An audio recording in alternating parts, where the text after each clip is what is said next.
तकनीक की क्या भूमिका रही? रेलवे, भाप के जहाज, टेलीग्राफ, ये सब तकनीकी बदलाव में महत्वपूर्ण रहे।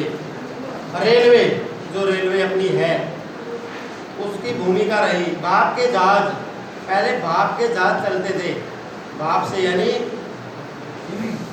टेलीग्राफ जो आपस में युग सूचना का साधन था, ये सब बदलाव के महत्वपूर्ण तकनीक थी। उनके बिना 19 शताब्दी में आए परिवर्तन में कल्पना नहीं की जा सकती। तकनीकी प्रगति अक्सर चौतरफा सामाजिक, राजनीतिक, आर्थिक कार्यों का परिणाम होती है। उदाहरण के लिए उपनिवेशीकरण के कारण यातायात और परिवहन साधनों में काफी सुधार हुए। औपनिवेशीकरण के कारण, इसका मतलब क्या हुआ कि हम जैसे अंग्रेजों के गुलाम थे, अंग्रेजों के उपनिवेश थे हम। औपनिवेशी के कारण भारी सुधार कैसे हुए? जैसे कोई देश किसी देश का गुलाम है, कोई किसी देश का गुलाम है। अनेकों देशों की तकनीकों में आपस में आदान प्रदान हुआ, जैसे भारत के इंग्लैंड की तकनीक में आपस में आदान प्रदान हुआ, या और देशों, इस कारण से भारी परिवर्तन हुए। तेज चलने वाली गाड़ियां बनी, बोगियों का भार कम किया, जलपोतों का आकार बढ़ा। जलपोतों मतलब समुद्री जहाज का आकार बढ़ा, जिससे किसी उत्पाद को खेतों से दूर से भरकर बाजारों में कम लागत पर आसानी से पहुंचाया जा सके। यानी विभिन्न देशों का पहले आपस में आयात निर्यात होता था, आदान प्रदान होता। जैसे भारत में विशेष रूप से मसाले बाहर भेजे जाते थे, अफीम बाहर भेजी जाती थी, बाहर से सोना चांदी ये सब मंगवाया जाता था। मांस उत्पादों के व्यापार से इस प्रक्रिया का अंदाजा मिलता है। 1870 के दशक तक अमेरिका से यूरोप को मांस निर्यात नहीं किया जाता था। 1870 के दशक तक अमेरिका से यूरोप में कोई मांस निर्यात नहीं किया जाता था। उस समय केवल जिंदा जानवर भेजे जाते थे। अमेरिका से यूरोप में क्या भेजे जाते थे? जिंदा जानवर। आगे सुन लो क्यों। जिन्हें यूरोप में ले जाकर ही काटा जाता था, लेकिन जिंदा जानवर बहुत ज्यादा जगह घेरते थे। बहुत सारे तो लंबे समय में मर जाते थे या बीमार पड़ जाते, बहुतों का वजन गिर जाता, या फिर वो खाने के लायक नहीं रह जाते। इसी वजह से मांस खाना एक महंगा सौदा था और यूरोप के गरीबों की पहुंच से बाहर था। दूसरी तरफ उच्च कीमतों के कारण मांस उत्पादों की मांग और उत्पादन भी कम रहता। नई तकनीक के आने से यह स्थिति बदल गई। पानी के जहाजों में रेफ्रिजरेशन की तकनीक स्थापित कर दी गई, जिससे जल्दी खराब होने वाली चीजों को भी लंबी यात्राओं पर ले जाया जा सकता था। कारण क्या था? जो मांस वगैरह पशु होते हैं, होता क्या है कि पहले यातायात की जो गति थी वो धीमी थी, समुद्री जहाजों की गति भी धीमी थी। जब मान लो अमेरिका से कोई चीज़ भारत आनी है, तो अमेरिका की भारत की दूरी लगभग 13-14 हज़ार किलोमीटर है। 13-14 हज़ार किलोमीटर, तो वहाँ से यहाँ तक आना उनमें समय काफ़ी लगता था। और ये जो पश्चिम के देश हैं, पश्चिम के देशों में विशेष रूप से यूरोप, अमेरिका का ऊपरी हिस्सा और कनाडा, ये सब देश क्या है, ये ऊपरी हिस्से में जो वहाँ पे सर्दी ज़्यादा होती है। उत्तरी ध्रुव में, उत्तरी ध्रुव में सर्दी ज़्यादा होती है, दक्षिणी ध्रुव में सर्दी, यानी जो पृथ्वी है, पृथ्वी का जो ऊपर वाला भाग है उत्तरी ध्रुव, उसमें ज़्यादा होती है और दक्षिणी ध्रुव में ज़्यादा होती है। लेकिन जो पृथ्वी का मध्य भाग है उसमें गर्मी है बहुत ज़्यादा। जैसे उदाहरण के लिए भारत का जो पंजाब हिमाचल से ऊपर का एरिया है उसमें सारे में सर्दी रहती है, और उससे ऊपर कहीं तक भी चले जाओ, पूरा चीन, पूरा रूस, पूरा मंगोलिया, इस सारे में उत्तरी ध्रुव में सर्दी बर्फ ये पड़ती है। लेकिन जब हम महाराष्ट्र में जाते हैं और उससे नीचे केरल, इधर ये जितना भी तमिलनाडु वगैरह, इसमें सारे में बहुत ज़्यादा गर्मी है। वहाँ के लोग तुमने कभी देखो बिल्कुल काले मिलेंगे। श्रीलंका में भी गर्मी है, लेकिन जब उससे नीचे अंटार्कटिका महाद्वीप में जाते हैं तो उसमें बर्फ जमती है, वहाँ आदमी नहीं रहते हैं। पृथ्वी का जितना मध्य भाग आप कहीं भी देख लो, जब बीच में, वहाँ गर्मी होगी, वहाँ के लोग काले मिलेंगे, ठीक है, और ऊपर नीचे बर्फ हुए चीते लोग मिलेंगे।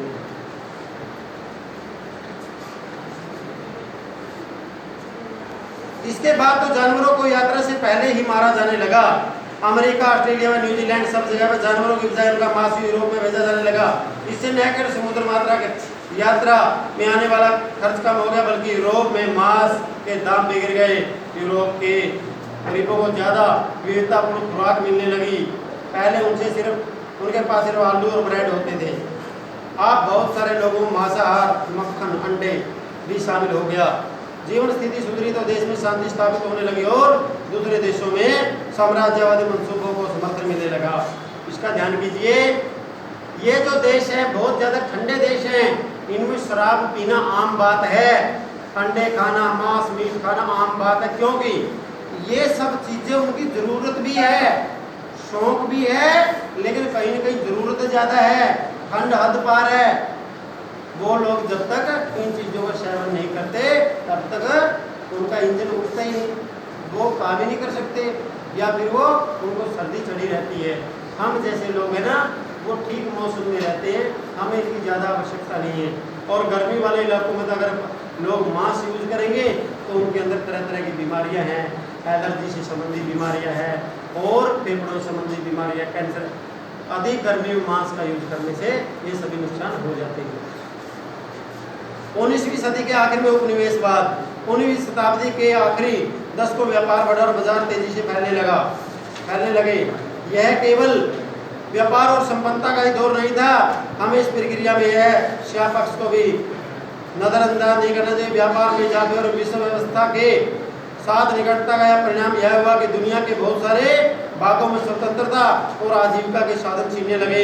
19वीं शताब्दी के आखिरी दशकों में यूरोपियों की विजयों से बहुत सारे कष्टदायक आर्थिक, सामाजिक और पारिस्थितिकीय परिवर्तन आए और औपनिवेशिक समाज को विश्व अर्थव्यवस्था में समाहित कर दिया। जरा अफ्रीका के मानचित्र को देखिए, आप पाएंगे वहां कुछ देशों की सीमाएं तो बिल्कुल सीधी लकीर जैसी है, मानो उन्हें फूटा रखकर खींचा गया हो। अफ्रीका दुर्भाग्यवश यह हुआ था, अफ्रीका पर कब्जे की कोशिश लगी, प्रतिद्वंदी यूरोपीय ताकतों ने अपने अपने इलाके बांटने, यानी मामला क्या था, जो यूरोप था, ज्यादातर दुनिया के देश, ज्यादातर फ्रांस, इंग्लैंड, जर्मनी और पुर्तगाल के उपनिवेश दुनिया में ज़्यादा थे। ये सारी दुनिया पे इलाका कब्जा इन लोगों ने करेक्ट किया होता। इनके उपनिवेश सबसे शक्तिशाली थे। उस समय अमेरिका वगैरह भी नहीं था इतने शक्तिशाली, और रूस भी इतने शक्तिशाली नहीं था। जर्मनी दुनिया की सबसे बड़ी ताकत थी, लेकिन इंग्लैंड, फ्रांस, जर्मनी और पुर्तगाल, इन देशों ने विभिन्न देशों पर अधिकार किया हुआ था। अफ्रीका में भी यही थे। 1885 में यूरोप के ताकतवर देशों की बर्लिन में एक बैठक हुई। बर्लिन कहाँ है?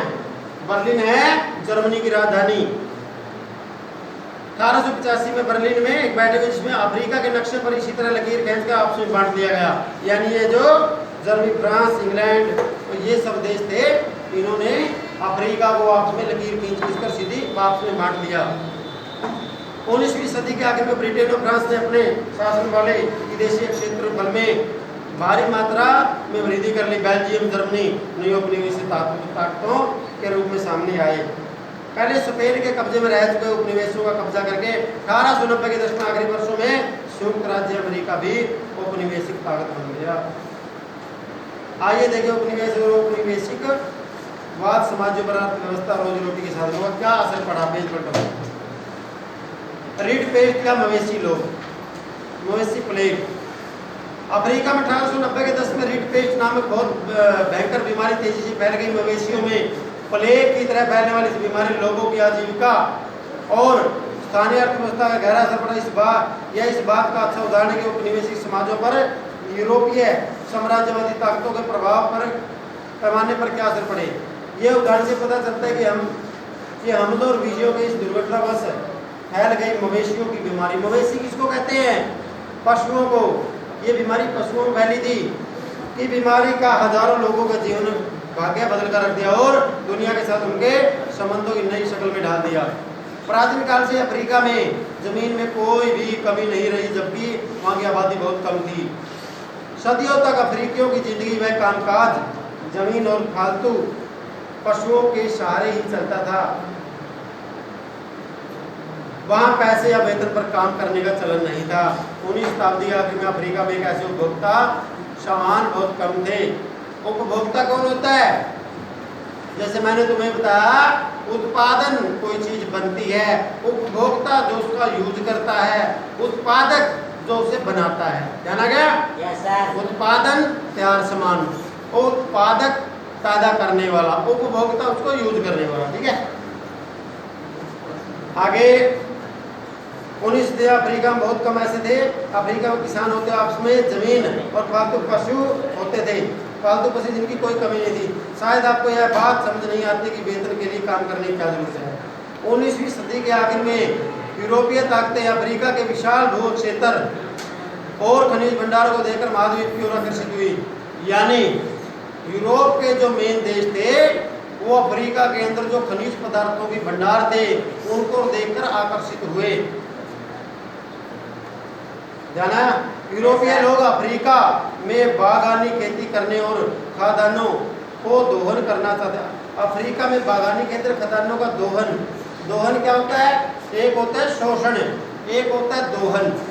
जैसे हम पेड़ों को अंधाधुंध काट रहे हैं, दैट इज कॉल्ड कि हम उनका शोषण कर रहे हैं। लेकिन अपनी ज़रूरतों के अनुसार पेड़ों को ज़रूरतों के अनुसार यूज कर रहे हैं, हमें जितनी चाहिए, और फिर उनकी जगह पेड़ लगा भी रहे हैं, इसको कहते हैं दोहन।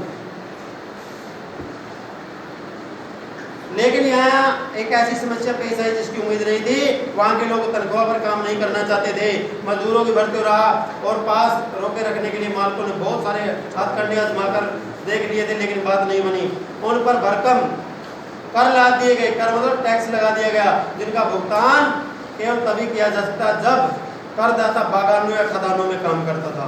बागानों, बाग, बड़े बड़े बाग थे, फलों के भी थे, चाय के बागान थे, और खादानों जो खान थी, कोयले की है, लोहे की, इनमें काम करते थे।